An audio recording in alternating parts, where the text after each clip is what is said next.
उज्जैन के प्रतापी राजा थे विक्रमादित्य। एक दिन उनके दरबार में 3 स्त्रियां आईं। तीनों की गोद में एक ही शिशु था।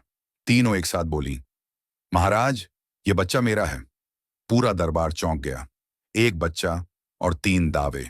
राजा विक्रमादित्य ने शांत स्वर में कहा, घबराओ मत, एक एक करके बोलो। पहली स्त्री बोली, महाराज, मैंने इस बच्चे को 9 महीने अपनी कोख में रखा है। दूसरी स्त्री बोली, महाराज, जन्म के बाद इसे मैंने दूध पिलाया, दिन रात इसकी सेवा की।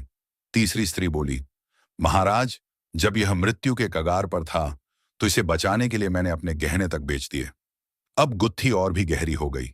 तीनों की बातें सच्ची लग रही थीं। राजा कुछ पल मौन रहे, फिर अचानक बोले, सैनिक, इस बच्चे को तलवार से 2 हिस्सों में बांट दो और तीनों में बांट दिया जाए। दरबार में सन्नाटा छा गया। तभी पहली स्त्री चीख उठी, नहीं महाराज, बच्चा इसे दे दीजिए, बस इसे जीवित रहने दीजिए। दूसरी स्त्री चुप रही। तीसरी बोली, ठीक है महाराज, आधा आधा कर दीजिए। राजा उसी क्षण खड़े हो गए।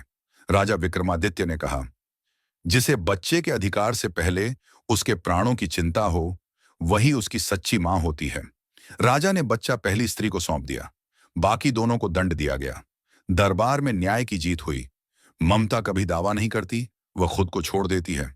और यही सच्चाई राजा विक्रमादित्य पहचान लेते।